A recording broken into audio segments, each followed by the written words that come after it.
Graham Young was an unusual boy. Infinitely fascinated with chemistry, he devoted large amounts of his life poring over thick medical textbooks, educating himself on the properties of various chemical compounds. What stood Graham out from his peers more than his intellect, however, was that his obsession with chemistry revolved almost solely around the use of various poisons. Curiosity has always been inherently dangerous, and this is infinitely more true in the case of Graham Young when theory turned to practice. This is Dark Histories, where the facts are worse than fiction.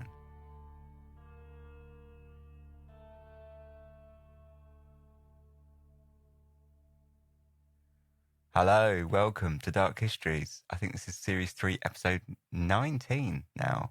This week is going to be a great episode, which I've had on the burner for absolutely ages, probably about 2 seasons now.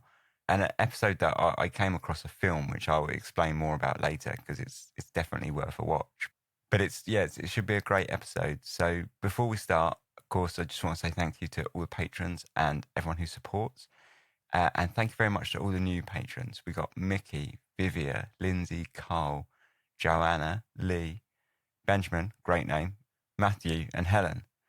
Thanks very much to everyone for your support. It's really, really appreciated. And thanks very much to James, who, for this episode, a long time ago now, sent me a couple of books on this episode, but also managed to track down an old magazine, which was like one of those kind of periodical, like monthly magazines where they covered, it was almost like every month you collected the next installment of this magazine. And at the end you would have like a kind of compendium, I guess. They used to release them all the time. I think you can probably still get those sorts of things, but this one was about murderers and serial killers. And he managed to track down a really old magazine with about Graham Young, who's the subject of this episode, and he sent me that to use as a source. So yeah, that was really, really great. It's a really quite unusual source. So that was fantastic. So thanks very much, James. So without further ado, let's get going. This is Graham Young, the Tea Boy. As ancient as humankind itself, poisons have been used for millennia, and second only to a trusty sharpened tool, are amongst the oldest methods devised to cause and quicken death. Quickly morphing from an aid in hunting to a tool for murder, the origins of poisons used in homicides is impossible to track. In ancient peoples, secretive details on their acquisition, preparation, and administration would almost certainly have led to a certain level of power gained over fellow members of their tribal societies. Shamanistic individuals were born, and inner circles of the dark secrets to an invisible killer were formed, passing down knowledge through generations. Documentation as far back as the Sumerians in 2500 BCE shows a society that worshipped Gula, a female deity of noxious poisons, followed by the Egyptians, whose kings both studied and succumbed to the effects of poison. The Veda, India's earliest records of civilization, include medical literature that form the foundation of Indian medical tradition. An entire chapter exists within devoted to toxicology, giving advice to physicians on poisons, including instruction to feed suspected food to animals. It is necessary for the practitioner to have knowledge of the symptoms of different poisons and their antidotes, as the enemies of the Raja, bad women, and ungrateful servants sometimes mix poison with food. The Greeks brought into poisons in a big way, with Medea, the priestess of Hecate, using poisons, whilst Olympias, mother of Alexander the Great, allegedly poisoned Alexander's rivals during his ascension to the throne. Socrates was executed using hemlock as a poison, mixed into a lethal drink, whilst the court of Areopagus, one of the most esteemed judicial councils in all of Athenian democracy, was assigned to process trials for cases that included poisoning. As times moved forwards, so too did the tradition of poison, and Emperor Nero of the Romans employed a woman named Locusta as his personal poisoner, assisting him in the assassination of his brother, mother, and a handful of wives.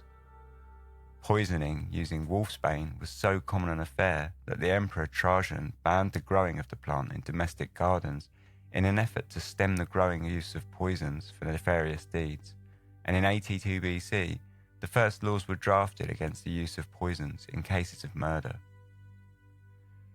The Middle Ages saw the rise of the Italian poisoners, and a real golden age spawned amongst the people of the Renaissance. Murder by poison became so prevalent in political circles that the concept of a natural death in the highest echelons of society became a dark joke. The Borgias family, whose many esteemed members included popes, politicians, and the inspiration for Machiavelli's The Prince, were well-known arsenic poisoners, murdering their political rivals as they vied for power. In common usage, women began using poisons to dispose of their unwanted husbands, either to put an end to their tyrannical personalities or to expedite their inheritance. Medicine women, like the renowned Julia Tofana, who taught, supplied and spread the use of poisons to the wives, are credited with aiding and abetting murders that number into the hundreds, if not thousands. A second golden age came with the dawn of the Victorians, as procurement became more accessible and the life of the common man more valuable with the invention of life insurance. Poison became a subtle, often untraceable method to carry out an unsavoury business. Many of the most famous poisoners, who carried out their work in order to kill systematically, now have names firmly noted into popular folklore and legend. In 1910, just as the golden age of poison was coming to an end, Dr. Crippen was hanged for his role after poisoning his wife and dismembering her body. As forensic science evolved throughout the 20th century, one might assume that poisons as a tool in murder might have fallen by the wayside, losing one of its key qualities as a stealth weapon, but that's not entirely the case. Despite being more traceable now more than ever, poisons continue to fascinate, fear, and in some cases, seduce with their power to plot, scheme and murder in such detached and clandestine ways, removing the natural barriers of more physical means.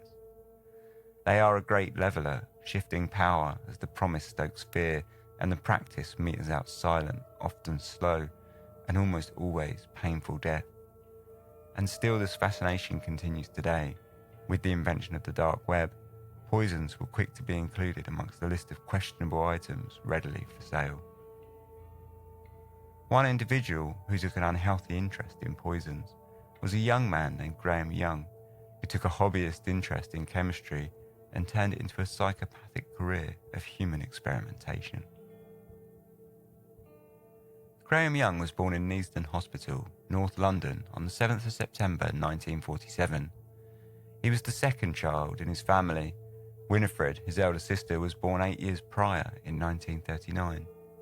His father, Frederick Young, was a charge hand machine setter in a clockmaking factory, whilst his mother, Margaret Young, looked after Winifred. Just 3 months after the birth of Graham, however, she passed away on the 23rd of December after suffering from spinal tuberculosis. She died following complications when an abscess grew out of control at the base of her spine. His wife's death struck hard at Fred, and following, he suffered a complete mental breakdown, leading to Graham and Winifred being cared for by relatives who lived close by. Winifred went to live with her grandmother, whilst Graham went to live with his aunt and uncle, Winnie and Jack, and his cousin, Sandra, born a few years previous, on the far northwestern boundary of London. The situation might have been difficult for Graham, but at such a young age, he took the change in his stride, eventually growing to be very close with his surrogate family. He played happily with his older cousin and called his stand-in parents Auntie Patty and Daddy Jack. In 1950, 3 years after Margaret's death, Fred, who's still now only aged 33, met a young Irish woman in his local pub where she played the accordion named Molly. They became close friends, discovering that they worked for the same company, and by April the 1st were married. Fred had recently moved in with his mother and Winifred, but now sought to bring the Young family back together. He sold his house and bought Aunt Winnie and Uncle Jack's house on North Circular Road, where Graham had spent the previous 3 years with his adoptive parents. He now found himself under the same roof, but his parent figures removed, instead replaced by his birth father and his new stepmom. Graham would later point to this upheaval as the beginning of the bitterness that he felt for his stepmom, who was a strict, straight woman happy to exercise discipline on her new children. At 5 years old, Graham began attending Braincroft School, where he was seen as an average student, though his mathematical ability left something to be desired. Instead, Graham preferred the written word to figures and sums. He visited the library with his sister and tore voraciously through books. Though he was seen as shy, he would take part happily in the school plays, but never really made any close friends amongst his classmates. Instead, he could often be found in the park chatting to pensioners who sat perched unmoving on the public benches throughout the day. Whilst his relationship with his stepmother was rocky at times, it was positively stone cold with his father, who always treated him with an unemotional distance. Their relationship was often described as formal, and his uncle, who was close friends with Fred, often theorised that Graham's father blamed Graham in some way for his mother's early death. When he was aged 9, things started to go slightly off the rails for Graham. His stepmother had gone through his school jacket pockets during the laundry and discovered that he had stolen a small vial of acid, stashing it in his pocket and subsequently burning a small hole in the material. It was around this time too that she noticed that her nail varnish and perfume bottles were going missing. These all could easily have been seen as innocent, and in the case of the nail varnish and perfume, circumstantial. But when she found a small bottle of ether in his pockets, she confronted her son, who told her simply that he enjoyed sniffing it. When she inquired where both the acid and the ether had come from, he explained matter-of-factly that he had stolen them from the bins outside of the local chemist. Naturally, Molly began to feel some concern for her son, and so, after speaking with Fred, the pair decided to pay closer interest in his hobbies.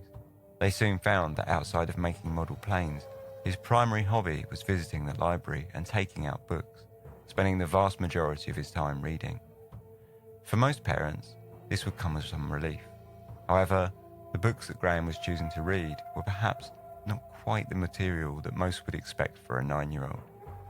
The subjects were diverse and complicated, but mainly focused around medical science, crime, black magic, the occult, and as a final whammy, Nazism.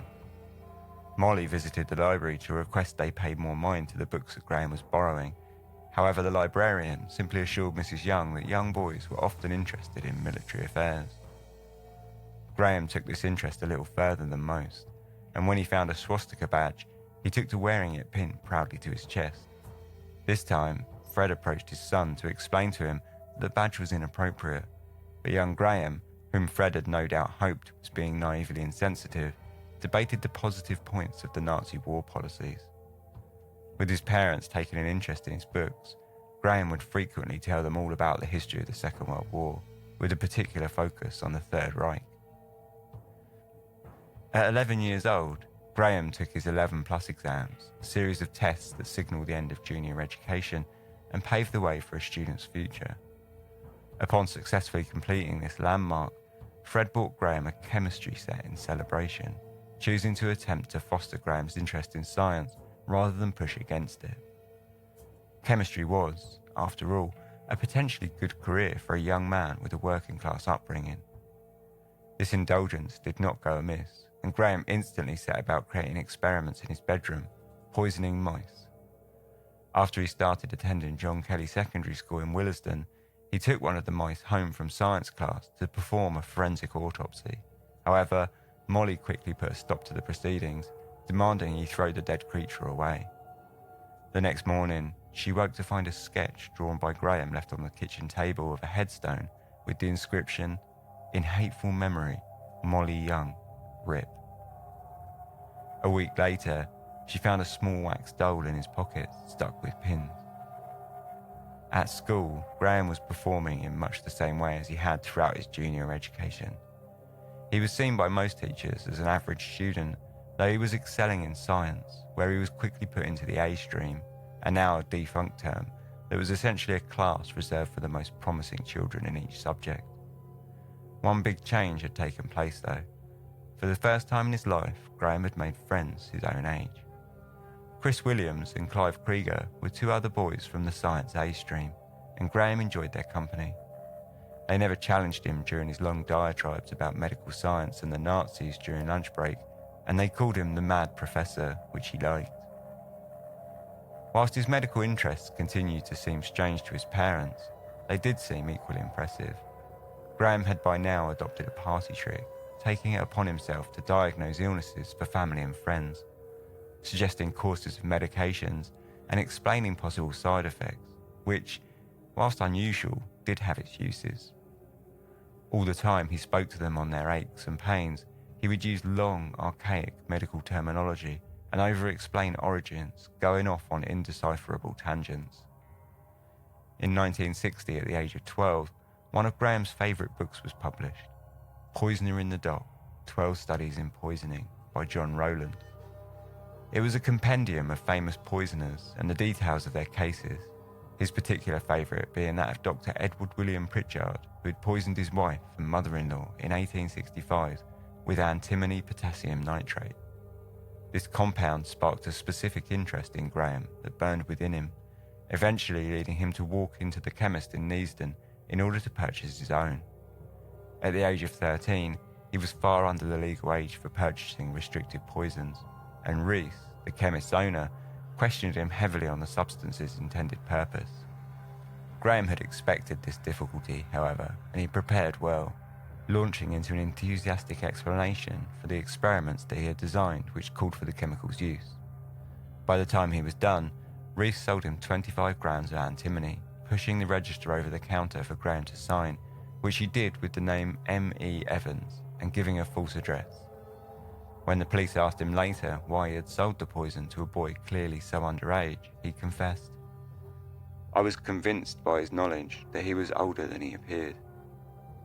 The first purchase of such a dangerous poison opened up a whole new world for Graham, who soon after took a job mopping the floor in a local cafe, spending his wages on more and more chemical supplies from Rees, all the time carrying around the initial bottle of antimony in his pocket, calling it his special friend.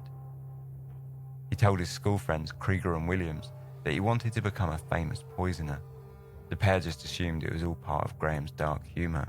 In fact, they dismissed these grand announcements by Graham with such ease that despite Graham openly talking about poisons and their effects at every opportunity, they both overlooked the events that would follow to an unbelievable degree.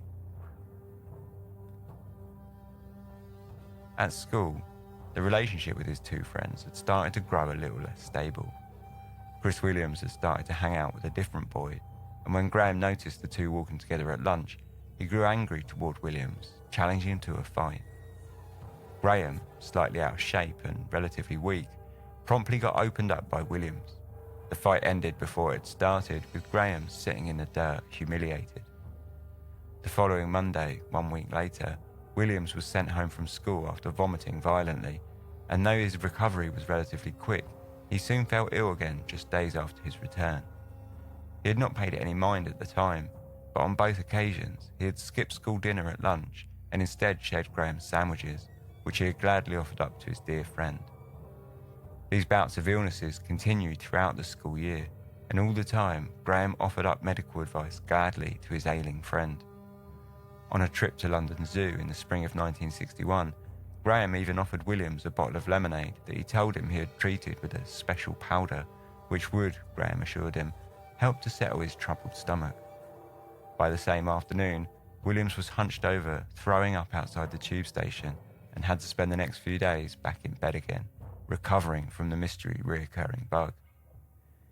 He had visited the doctors on several occasions, but nothing the doctors prescribed seemed to do much good, and eventually, after being forwarded to the hospital for further advanced testing, he was diagnosed with migraines, and his parents were advised to take him to see a psychiatrist.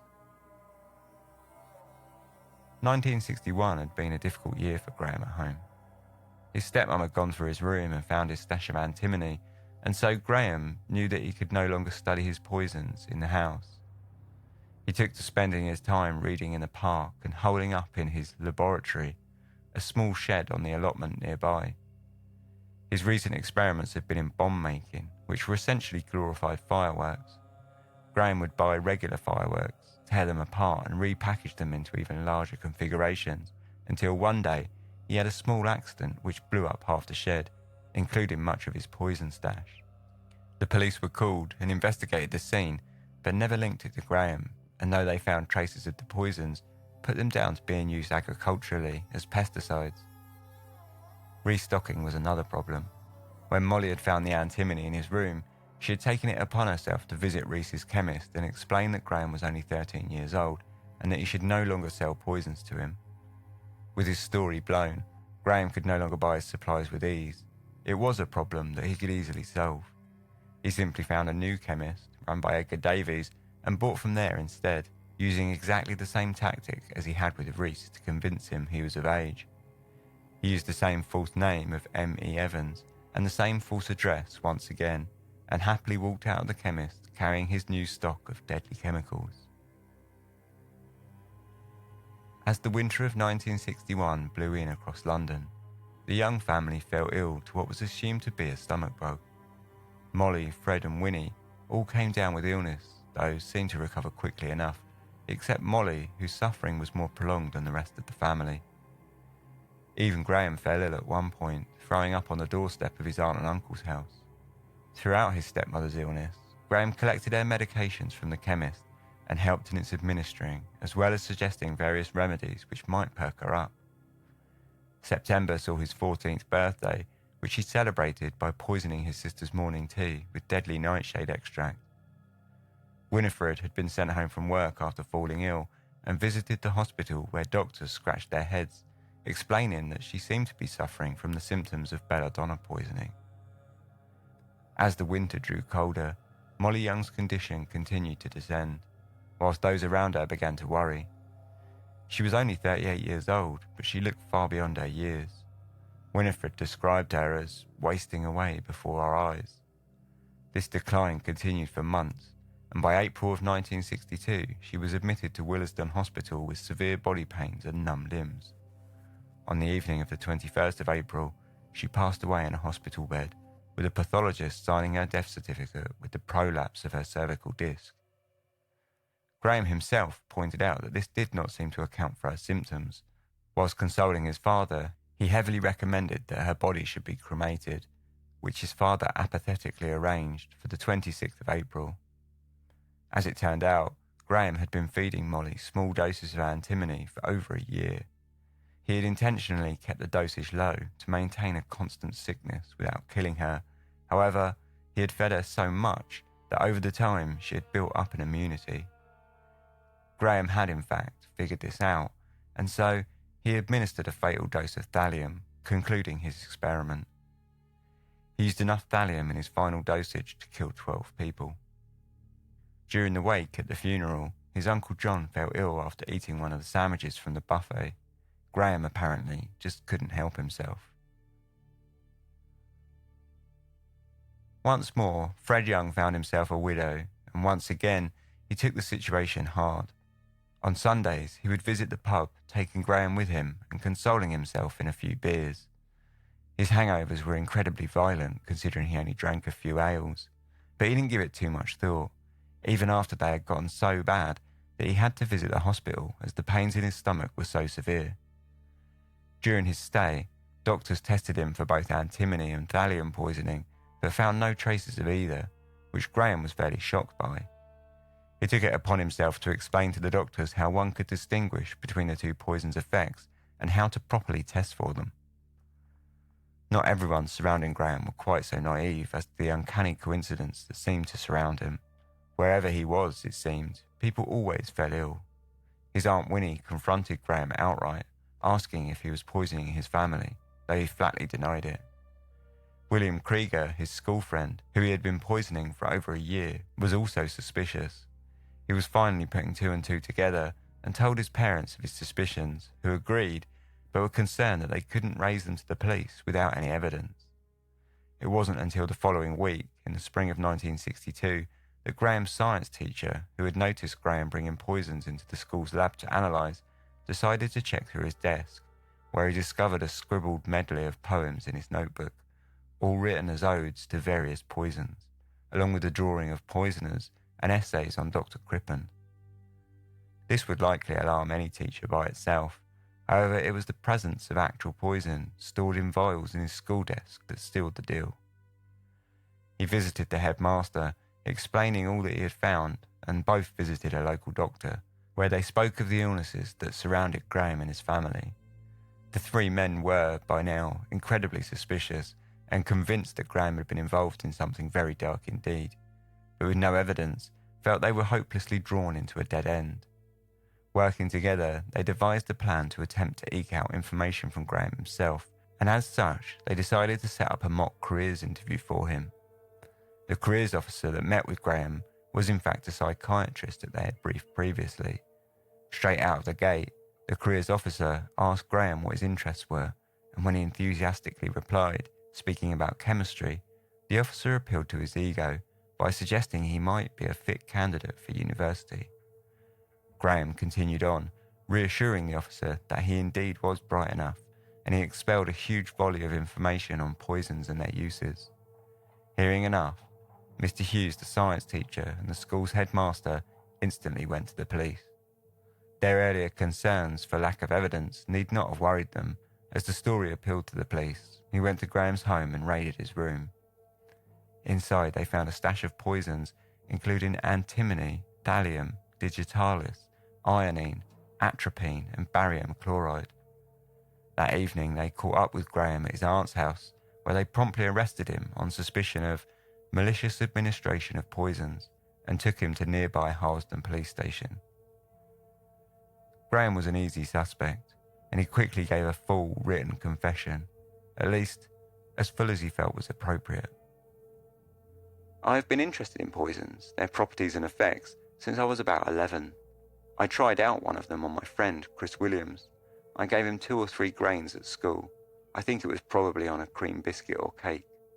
He was sick after taking it. Later, I gave him other doses, always on food. After that, I started experimenting at home by putting sometimes 1 and sometimes 3 grains of poison on prepared foods which my mother, father and sister would eat. I must have eaten some of the poisons myself occasionally, because I became sick as well. After eating the food, all of my family was sick. By September of last year, this had become an obsession with me, and I continued to give my family small doses of antimony tartrate on prepared foods. One morning at the end of November, I was getting ready to go to school when I saw my sister's cup of tea on the dresser. I put 1/10 of a grain of belladonna in the milk and left for school. That night, my mother told me my sister had been ill during the day. She had told me what the symptoms were, and I knew it was the effect of the belladonna. I gave some of the remainder to Williams. On occasions, I have also put antimony tartrate solution or powder on foods at home which my mother and father have taken. My mother lost weight all the time through it, and I stopped giving it to her about February of this year. After my mother died on the 21st of April this year, I started putting poisons at home in milk and water and food. As a result, my father became ill and was taken to hospital. I then realised how ill he was. I cannot think of anyone else that I have given poison to. I knew that the doses that I was giving were not fatal, but I knew I was doing wrong. It grew on me like a drug habit, except it was not me who was taking the drugs. I realised how stupid I have been with these poisons. I knew this all along, but I could not stop it. Graham's confession had some glaring holes, but he was right about one thing. His father had really been critically ill in hospital. In fact, Graham's arrest essentially saved his life, as doctors later found out that he was a single dose away from death. After his confession, Graham was officially charged with poisoning Fred Young, Winifred Young, and his friend Chris Williams. Amazingly, this news came as a shock to most of his family, who said that whilst they had harboured some suspicion towards Graham, they just couldn't bring themselves to believe a 13 or 14-year-old could poison his own family. Whilst incarcerated awaiting trial, he undertook a psychological evaluation, which concluded that he lacked moral sense. During this examination, he told the psychiatrist that he missed his antimony and the power that it gave him. Graham's trial was quick. He pleaded guilty on all counts, and as such, much of the trial concerned itself with exactly what to do with the young man. The entire report of his medical examination was read out as evidence, whilst the prosecution attempted to build a case to have him imprisoned in a maximum security hospital. He is obviously highly intelligent, but his emotional responses are slow, and he has never exhibited the slightest distress in relating the instances of poisoning. Indeed, he seems to experience emotional satisfaction in doing so, and particularly in revealing his intimate knowledge of the toxicology of the various drugs concerned. His attitude to the whole matter was unrealistic, and he did not seem to be able to appreciate that he had indulged in acts for which he deserved any serious reprehension. He told me of his great interest in drugs and their poisonous effects, but was unable to reveal any reason for such interest. He said he had no grievances against any of his relatives or his friend, and indeed, though he loved them quite well, it just seemed that they were the nearest people to hand for his purpose. There is no doubt in my mind that this youth is at present a very serious danger to other people. His intense obsession and almost exclusive interest in drugs and their poisoning effect is not likely to change, and he could well repeat this cool, calm, calculating administration of these poisons at any time. The court did mention his mother's death, but to Graham's satisfaction, mistakenly said they found no reason to believe that Graham had a hand in her death, which was due to natural causes. The defence plea even included the fact that he had never administered a fatal dose, despite having the means to do so, and that this should allow him some leniency in his sentencing.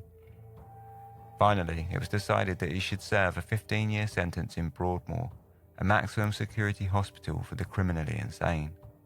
The trial had been swift and the fuss minimal, a fact that had not gone unnoticed by Graham, who would be sure to correct this in due time.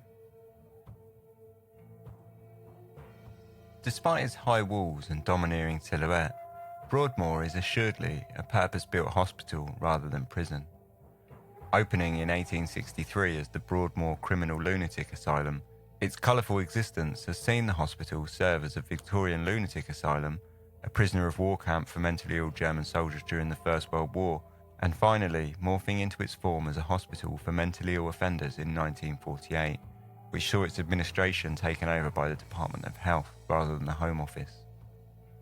During the time of Graham Young's stay as a patient in Broadmoor, which, for the record, is an important distinction often forgotten by the media, that the inhabitants were indeed classed as patients rather than prisoners, Broadmoor was one of 3 such institutions in England, with accommodation for 450 patients, 65% of which were sent there after conviction. 25% of the patients were boarded at Broadmoor with charges, but considered unfit to plead, whilst the remaining 10% were admitted from conventional mental institutions after they had showed violent tendencies. Unfortunately for Graham, he found himself housed in a Broadmoor that was shockingly overcrowded, home to around 750 patients rather than the 450 it had official capacity for. Beds were left in corridors and day rooms, staff rooms and wards were used as overflow canteens, and there was only 8 psychiatrists charged with handling every case for each patient. A 1968 report of the hospital summarised the conditions inside the walls as frightful. Graham, however, had it quite easy. Due to both his age and his deemed level of danger, he was put up in a private room in the reception block containing a bed screwed to the floor and a small window with heavy iron bars. The hospital had a strict daily regime, waking the patients at 7 a.m. with lights out at 8 p.m. Graham was allowed 7 family visits per month, though he certainly received nowhere near that number. His father had more or less disowned his son by now, suffering as he was from permanent liver damage due to the poison. As part of his treatment, the doctors attempted to find Graham a personal tutor, recognising his intelligence and willingness to learn. However, after great pains to find someone for him, he finally turned the offer down, instead stating that he would be better off learning by himself by reading books from the library. During his early days in Broadmoor, one of the nurses commented on his behaviour. He lived very much in a fantasy world at first. All he would talk about were his poisons. Within a month of his arrival, another patient, John Burridge, who had been convicted of shooting both of his parents, died from cyanide poisoning. Baffled as to how anyone in Broadmoor might have gotten hold of cyanide, the investigation eventually found that the farm next door had an entire field of laurel bushes, the leaves and seeds of the fruit of which are cyanogenic. There was enough growing that a chemist with the knowledge to extract the poison could have killed the entire population of the hospital. Graham himself was quick to confess to the murder, as were several other inmates, though in the end, the case was shelved, left open and unsolved. Feeling his room was in need of sprucing up, Graham decorated the walls with photographs of Nazi leaders and Nazi emblems. He painted skulls and crossbones on his tea set and rather unbelievably borrowed books from the library on toxicology and the Third Reich. His notoriety spread throughout the hospital quickly, which ended in the vast majority of patients taking a disliking towards him. Graham was relatively okay with this as a result, content to get along by himself, quietly reading and ignoring those around him. His care regimen involved centrally around group therapy, which he quickly shunned. His medication was sedatives, and his father signed documents permitting the hospital to conduct electroconvulsive therapy. However, there appears no evidence that they used it. In July of 1963, almost a year into his stay at Broadmoor, he wrote a letter to his school friend, Chris Williams, that described his time in the hospital. "I hope that you are keeping well. Just a few lines to let you know how I am getting on. It is not too bad a place here. The food is pretty good, and there are things to occupy me some of the time. There is a television set to watch at night, and the wireless to listen to during the day. There is also billiards and snooker, etc. We can go down to the cricket field to watch the hospital playing an outside or inside team. I don't usually go down though. My doctor told me that I will not have to do the 15 years here. He has told me that if my progress continues, I will be out in about 6 years. This is still a long time, but it's not half as long as 15 years, is it?" The doctors that Graham referred to in the letter were Dr. Edgar Udwin and Dr. Patrick McGrath.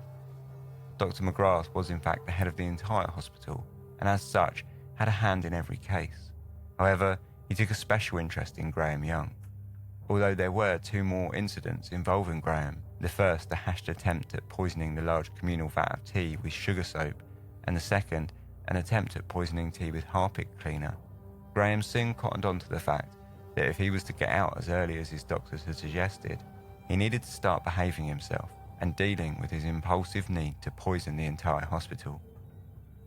He began settling down, getting involved in the community, and applying for jobs at the police forensic labs, though his applications were swiftly rejected. On the other hand, he decided to become a fully paid-up member of the National Front, an openly neo-fascist political party founded in 1967. He applied for early release twice, in both 1965 and 1966, but both times was rejected. By 1970, however, his good behaviour had seen him rise to the status of star patient and model member of the Broadmoor community. Dr. Udwin, taken in by Graham's abrupt about-face, recommended him personally for release, writing that he is no longer obsessed with poisons, violence and mischief, and he is no longer a danger to others. As a preliminary experiment, he was allowed a weekend staying with his sister in October of 1970, though upon discovering the doctor's plan, Winnie herself expressed concern. She met with the doctors, who reassured her that Graham was a changed man, completely reformed, which settled her nerves somewhat. The weekend was a shining success, and Graham spent 3 days at his sister's house with her husband and newborn daughter, visiting the pub and enjoying the new surroundings. That Christmas saw the experiment repeated and once again succeed, reassuring all involved that Graham was indeed ready for release. In February of 1971, his release forms were signed on 3 conditions: that he must reside at a fixed address, that he must undergo supervision from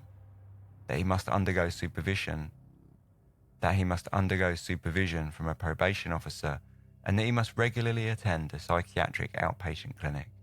On Thursday, the 4th of February 1971, 9 years after his trial, Graham Young stepped out of Broadmoor a free man, deemed by the hospital doctors as fully recovered. This was a prognosis which would prove to be fatefully naive. Upon his release, Graham first visited his sister's house in Hemel Hempstead, 25 miles southeast of London. She had not been given any prior warning of Graham's release, but nevertheless, she took him in, allowing him to stay with her family. They quickly found out that Graham's new tirade was against the IRA, a group which he insisted should be dealt with the same way the Nazis dealt with Warsaw. Innocents may die in the process, he conceded, but at least the IRA would be dealt with. In much the same way he would pace around lecturing his family on the Third Reich, he now did the same thing with his new political obsession. The living situation with his sister was fine, but Graham, far from becoming institutionalised, craved his independence. He took it upon himself to seek out new accommodation, taking up a bed in a hostel in Sippenham, west of London, whilst signing up with the Employment Exchange in order to try and find himself a job. Whilst he was attending the training centre, he made friends with Trevor Sparks, a fellow attendee at the Exchange, who lived nearby to Graham's hostel. Soon after the pair began hanging out, Trevor began falling ill, suffering severe abdominal pains and vomiting. Graham suggested he drink wine to help, happily offering him a glass from his own bottle. As Trevor's mystery illness continued without improvement, he was eventually hospitalised and diagnosed with some sort of muscle strain. In April 1971, much to Sparks' luck, Graham applied for a job in Bovington, Kent, nearby to his sister's house. The position was in the storehouse of John Hadland Limited, an optical and photographic instruments manufacturer, and on his application he wrote, "I previously studied chemistry, organic and inorganic, pharmacology and toxicology over the last 10 years, and I therefore have some knowledge of chemicals and their usage." It was perhaps a little misleading, but probably more upfront than most might include. In his interview, he told the interviewer that he had spent the past 10 years recovering from a mental breakdown after the sudden death of his mother in a car accident. In celebration for the strides he was making in society as a free man, he popped into a chemist's on the way home to purchase a vial of antimony, though he was initially denied the sale due to lack of authorization. He returned a week later with a forged letter on printed headed notepaper from Bedford College in London, this time securing the right to buy the poison. He signed the register with the trusty name that he had always used, M.E. Evans, and left the shop with his new little friend. His interview had gone well, but not quite as well as Graham had presumed. The interviewer had held some reserves as to Graham's condition and so wrote to Dr. Udwin to confirm his recovery from mental breakdown. Udwin was more than happy to oblige, recommending him for work enthusiastically. "This man has suffered a deep-going personality disorder, which necessitated his hospitalisation throughout the whole of his adolescence. He has, however, made an extremely full recovery and is now entirely fit for discharge, his sole disability now being the need to catch up on his lost time." It was enough for Hadlands, who wrote to Graham confirming the offer of a position to work in their storeroom. Graham temporarily moved in with his sister again, but after his first day at work on Monday the 10th of May, he quickly found himself a small rented room in a private tenancy. In typical fashion, he pasted up pictures of Nazi leaders on the walls and once more began collecting bottles of poison on his windowsill. At work, he seemed to get on well with everyone, and even met a kindred spirit in Martin Hancock, who shared his love of chemistry. He worked closely with a man named Ron Hewitt, Frederick Biggs and Bob Eggle. Eggle was a veteran of Dunkirk, and Graham enjoyed listening to his war stories. Given his low rung on the ladder and newest member of staff in the storeroom, one of his duties assigned was to collect the tea and coffee from the tea trolley that came round the factory during break times. The trolley was left at the end of the corridor from the storeroom, and Graham would walk down, collect the mugs on a tray, and return to everyone with their break time drink. On June the 3rd, less than a month from his start date, Bob Eggle was sent home from work ill, and a week later, Ron Hewitt was also taken ill. Both quickly recovered, putting it down to food poisoning, and returned to work after a few days' rest. Eggle, however, couldn't seem to fully recover and fell to new bouts of sickness, and eventually, after his hair began falling out, was admitted to hospital with numbness of the limbs, unable to support himself. On the 7th of July, he died in hospital diagnosed with bronchopneumonia. Graham attended the funeral with his boss, and on the way discussed Eggle's illness in depth, convinced that it wasn't bronchopneumonia at all. It was all a different language to Hadland, but he was impressed by Graham's apparent medical knowledge all the same. Within weeks, Frederick Biggs too fell ill, along with Peter Buck and David Tilson, two men from the import-export department. Panic began to bubble up in the factory as people saw people drop like flies around them. One of the most commonly blamed culprits was a stomach virus nicknamed the Bovington Bug. On one Friday evening, Graham found himself working late in the storeroom alone with Jethro Batt, who was working overtime but had promised to drive Graham home. Graham offered to make the coffee for their break, and sure enough, Batt soon after was struck down sick. Talk began moving away from the Bovington Bug, however, when the sufferer's hair all began falling out. Diane Smart, the secretary, was sent home ill after that she had noticed and gleefully pointed out that Graham seemed to be the only member of the storeroom to have avoided the virus. Rumours flew through the factory of water contamination or of radiation poisoning from recent work in the unit opposite. In an effort to stem the panic and the incessant rumours destroying morale, Hadland called in Dr. Robert Hind, the local medical officer, to give the place a full sweep and investigate. He did his best, but in the end was able to offer no explanation. On Friday the 19th of November, the panic became more pronounced after the death of Frederick Biggs, following his hospitalisation. Dr. Hind returned and called a meeting to inform the workers on the situation as he had found it during his investigation. There was, he said, 3 possible causes for the mysterious illness. It could either be radioactive poisoning or heavy metal poisoning. Though thallium that was used in optics would have been the obvious answer, there was none currently stored on the premises, allowing him to confidently rule out these first 2. Finally, he said, it must surely be the infamous Bovington Bug. The staff were not entirely happy about this conclusion, not least Graham Young. Graham questioned the doctor openly, wanting to know why heavy metal poisoning had been so quickly ruled out, and suggested that the symptoms suffered appeared to be showing it as the most likely cause. He spoke at length and with such knowledge that the doctor hung back after the meeting was dismissed to question him. Both Dr. Hind and John Hadland had found Graham's enthusiasm at the meeting remarkably suspicious, but decided they had no real reason to suspect Graham of anything, and therefore thought they should drop the matter. Something didn't sit quite right with Hadland though. Maybe it was Diane Smart's observation that Graham was the only member of the storeroom staff to have not come down ill, or maybe it was just putting 2 and 2 together, but he took it upon himself to contact his solicitor to ask for advice on what he should do. He then contacted the local police, who sent a selection of staff names to Scotland Yard for background checks, including that of Graham Young. The checks all came back blank, however, though by now, Hadland was not happy to forget his gut feeling.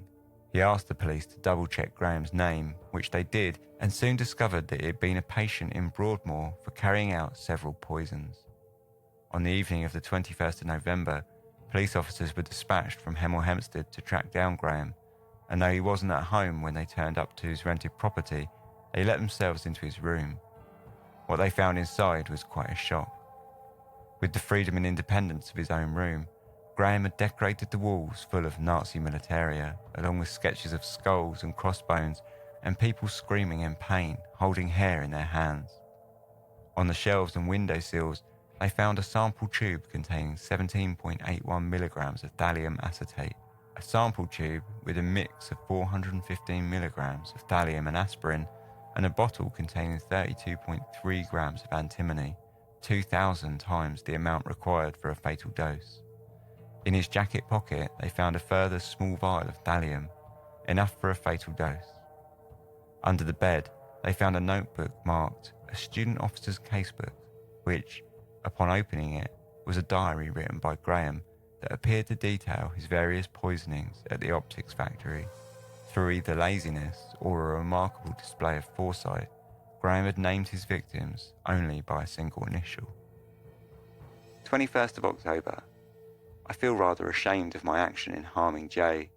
I think he is really a nice fellow, and the nearest to a friend that I have at Hadlands. I have faith that he will recover. 31st of October. I have administered a fatal dose of the special compound to F and anticipate a report on his progress on Monday. 3rd of November. News from other fronts. F is now seriously ill. He is unconscious and has developed paralysis and blindness. It is likely that he will decline in the next few days. It will be a merciful release for him, as if he should survive, he would be permanently impaired. Even if the blindness is reversed, organic brain disease would render him a husk. It is better that he should die. From my point of view, his death would be a relief. It would remove one more casualty from what is rapidly becoming a crowded field of battle. Dee's loss of hair is almost total. The hospital feels it might be due to poison. I must watch the situation very carefully. If it looks like I will be detected, then I shall have to destroy myself. The events of the next few days will prove decisive. They will point either to my continuation to live or my destruction by my own hand. If I were detected, I would have to follow the maxim, those who live by the sword, die by the sword. 17th of November. The latest news from the hospital is that F is responding to treatment. He is being obstinately difficult. If he survives a third week, he will live. That could be inconvenient. I am most annoyed. He is surviving far too long for my peace of mind.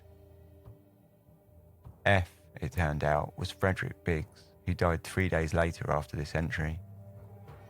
Detective Superintendent Harvey sat in the station reading this bizarre diary, attempting to correlate names with initials, waiting for Graham to be tracked down.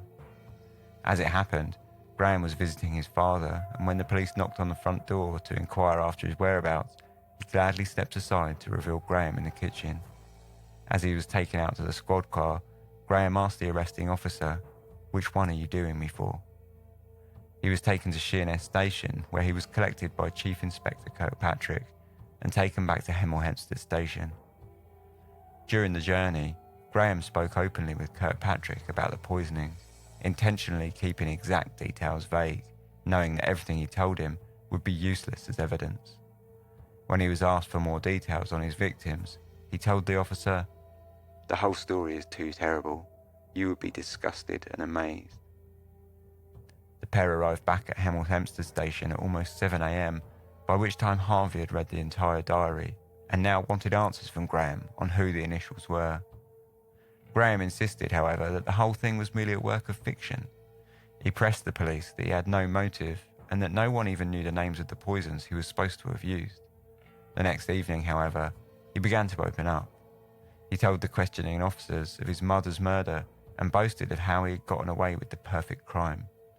He told them of Sparks's poisoning directly after his release from Broadmoor and of his colleagues at Hadlands. When asked for his motive, he told them, "I suppose I had ceased to see them as people, or, more correctly, a part of me had. They became guinea pigs." When they asked him if he would write and sign a written statement of guilt, he simply laughed at the officers and refused. The following day he was charged with the murder of Biggs, though in fact the police had no decisive evidence to pin him to the crime. They were working on it though, ordering both the exhumation of Robert Eggles' ashes, and for both these and the internal organs of Biggs to be sent to the Metropolitan Police Forensic Science Laboratory for analysis. 10 days later, the results were returned, confirming that traces of thallium were found throughout Biggs' digestive organs, as well as in his muscle and bone matter samples. In Eggles' ashes, 9 milligrams of thallium was found to remain, leading to police charging Young with a second murder.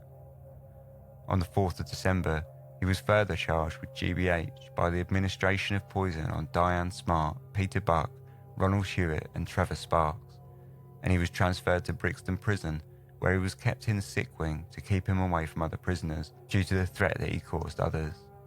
Here he had to sit awaiting his trial. This time, Graham Young was quite sure he would cause more of a fuss and garner far more attention than his previous trial. Following his arrest, the press were happily metering out Young's famous poisoner fantasy, calling him Dr. Death, the Poison Boy, and likening him to Adolf Hitler, who they called as his idol. Interviews from Chris Williams, his first victim and school friend, gave further grisly details, much of which wasn't true at all. Still, it appeased Graham, who had chosen the photograph of himself, that he wanted the papers to run with their stories. In his first trial, he had pleaded guilty, leading to the whole thing being wrapped up instantly. This time, he aimed to draw it out as long as possible. In a letter to his sister, he pressed his innocence, calling the whole thing an unfortunate episode. "I do not know what you've been told of this affair, but it appears that the family have already tried and judged it. I need hardly add that this is a trifle distressing." His trial opened on the 19th of July, and Graham immediately pleaded not guilty on all counts against him. Much to his satisfaction, his diary was read out in full during the morning's proceedings, which the press immediately jumped on, calling it the Diary of Death. For the benefit of the jury, Graham continued to insist that it was nothing more than a work of fiction that he had written based on a poisoner who had decided to murder his work colleagues. "I am interested in developing my somewhat stilted style as a narrative writer," he told the courtroom. The diary had 2 pages torn out, and when questioned what they were, he told them that he was unhappy with his writing style, and thus had made many mistakes in earlier drafts. He said that he was a stockpiler, hoarding poisons, but not having any intent to use them, and of how his interests, which he likened to those of a collector, were being used against him by the prosecution. When asked about his conversations with police, where he had admitted guilt, he told them that he had given the police a plausible set of answers in trade for food, sleep and clothing. His demeanour in the dock was, the whole time, cool and calm, projecting an air of indifference and almost inconvenience. When the prosecution asked him why he was so calm, he responded, "I do not feel particularly calm, Mr. Leonard, but I am not a person who manifests a great amount of emotion." His performance, however, was fooling no one. On the 29th of July, after being excused for only 1 hour, the jury returned a guilty verdict on all counts, except those against Sparks and Buck, which they thought had insufficiently clear evidence. Graham Young was sentenced to life imprisonment. He was immediately transferred to Parkhurst Maximum Security Prison on the Isle of Wight. In a final act, he assured the courtroom that prison would be a much better place for him than a return to Broadmoor. Graham Young served 18 years of his life sentence before being found dead in his cell on the 1st of August 1990. His cause of death was found to be a heart attack, and though he had been relatively young at the age of 42, dying 2 weeks before his 43rd birthday, naturally suspicions of suicide were immediately launched. However, natural causes were officially recorded, though his file does remain open. Following a second guilty verdict, the Young case prompted an inquiry into the system of care, treatments and releasing of mentally ill offenders, which saw the expansion of secure mental health hospitals throughout the country. Whilst there is nothing mysterious about the case of Graham Young, it is remarkable in Graham's cool and calculated demeanour throughout, along with the dedication to carry out poisonings from such an early age. In retrospect, it seems more remarkable that he was able to fool so many people throughout his career as a poisoner, either in their failings to link Graham to the mysterious illnesses that so many around him were suffering, or in his act to the doctors of Broadmoor, who were convinced of his immaculate recovery.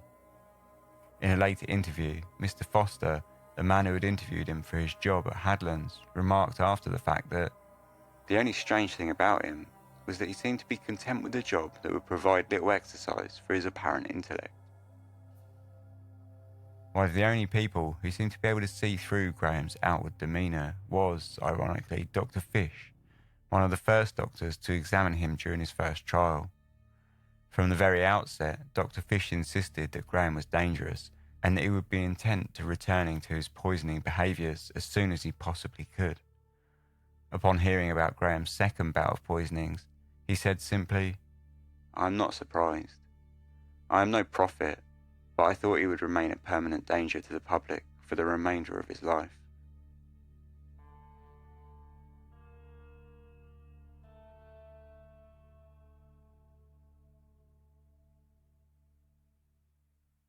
So that was the story of Graham Young. Like I say, it's one I've been sitting on for a really long time, and it's a story which I saw in a film at first, which is really worth watching. So I'll talk about that in a minute after these short ad breaks.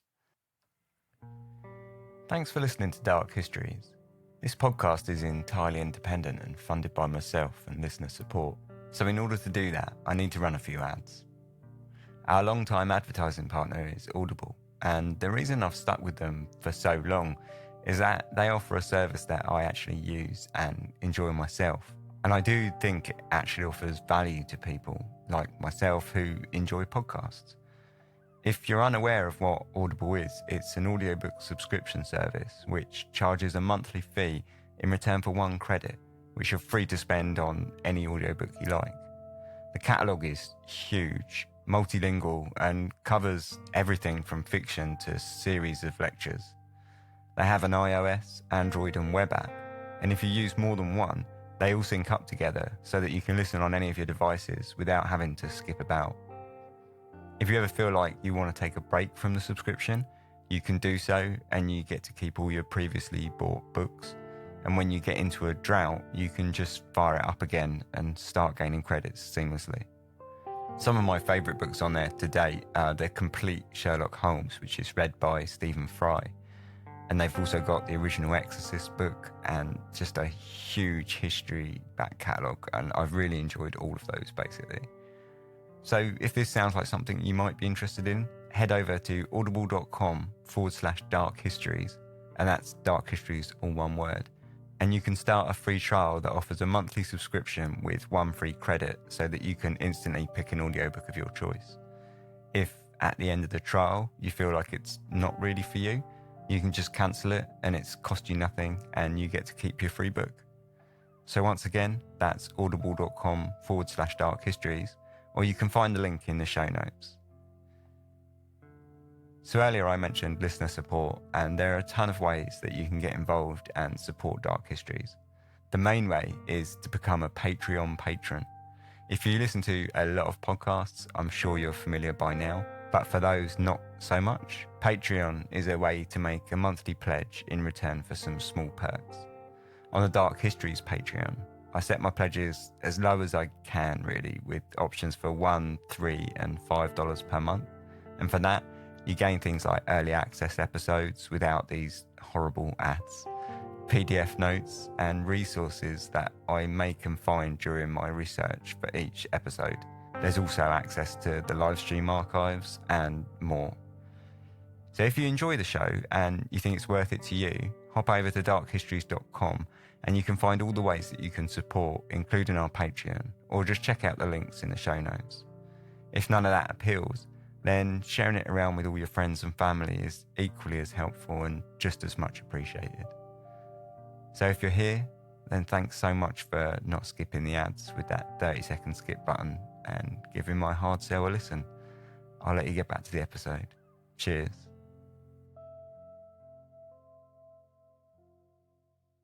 Welcome back.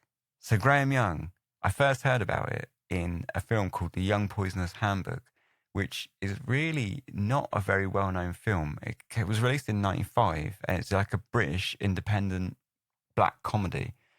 And a bit like Burke and Hare, it's absolutely hilarious. I wouldn't say it's absolutely hilarious, but it's really funny, and it's a really black comedy. And it's all about the life of Graham Young. They obviously sort of shoehorn a bit of a story into his character to sort of give it more of a kind of characterization for a film, I guess. But otherwise, it's relatively sort of on point, actually, and accurate. And it's well worth tracking down if you can find it. It is hard to get hold of because for some reason it didn't seem to have much distribution. It had a limited run DVD release in Germany, I think. And that was about it. After basically it went to the cinemas and then disappeared. But it is available on the internet. And I say I wouldn't feel too guilty about obtaining it because it's just never been distributed outside of Germany and Sweden, I think, the 2 places it got distribution. Anyway, it's worth a watch. You should definitely check it out if you fancy a black, if you've got a dark sense of humour and you enjoy black comedies. It's worth checking out. It's quite a good film. One of the more funny elements, actually, one of the books that I found, Criminal Poisoning Investigational Guide for Law Enforcement, Toxicologists, Forensic Scientists and Attorneys, is a book that I was reading through, and it had a section on Graham Young. It was only a small section. It was like a paragraph. It talks about the Young Poisoner's Handbook. And I read the quote for you because I found it quite funny. But it says, the 1995 British movie, The Young Poisoner's Handbook, is a black comedy, was based on Young's life as a poisoner.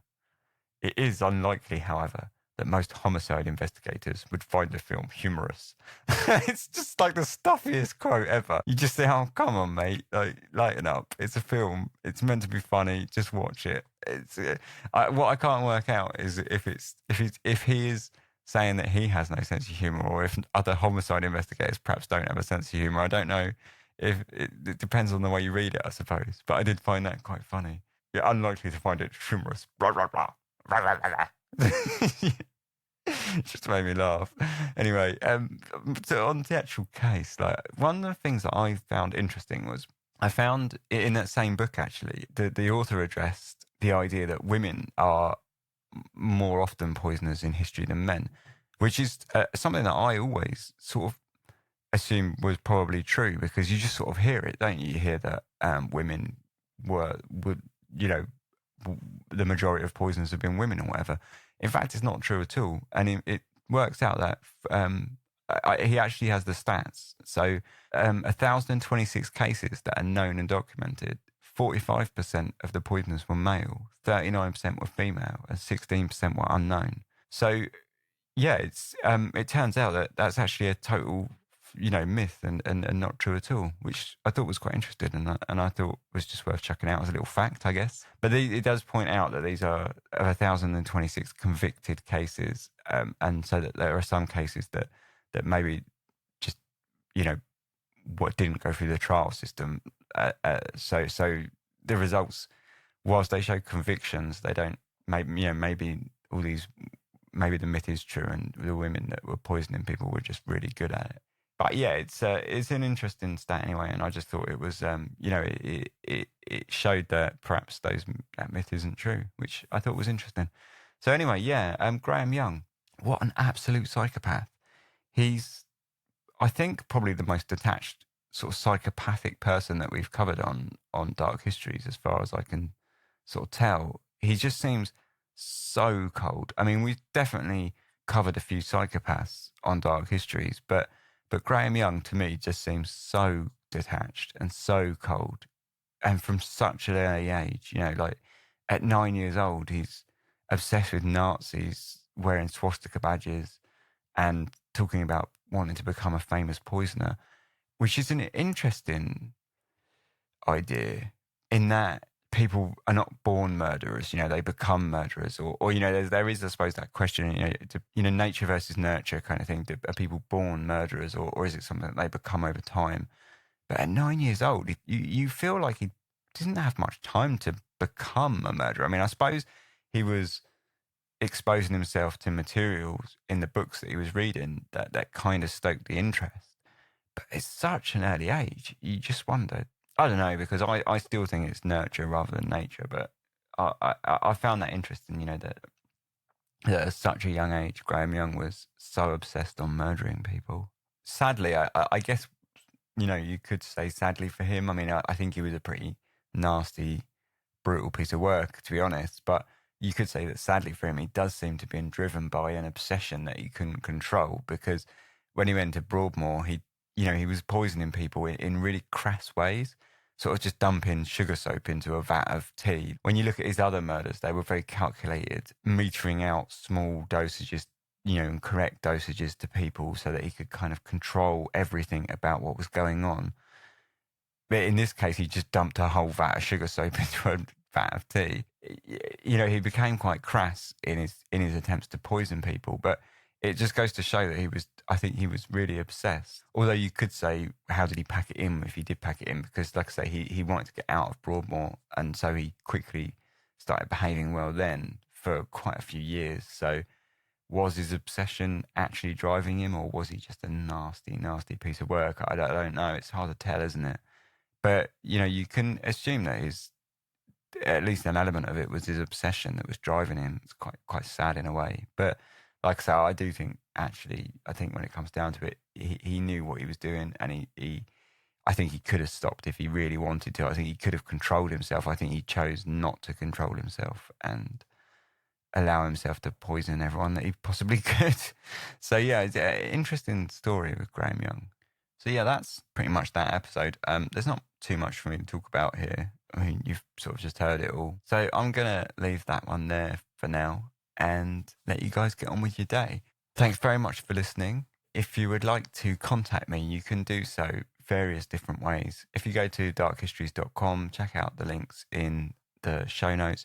You'll find all the ways in which you can contact me. If you go to, say, onto the website, you'll also find all the ways in which you can contact me. You'll also find all the ways in which you can support the show. So yeah, if you would like to do that, please go ahead and do so. It's very much appreciated. Thanks very much for listening. If you enjoyed it, please do think about leaving a review and sharing it around with, on social media, friends and family, those sorts of things. Thanks very much. I will see you all next week for a live stream, or 2 weeks for a new episode. Thanks very much for listening. Have a great couple of weeks. Stay well. Sleep tight.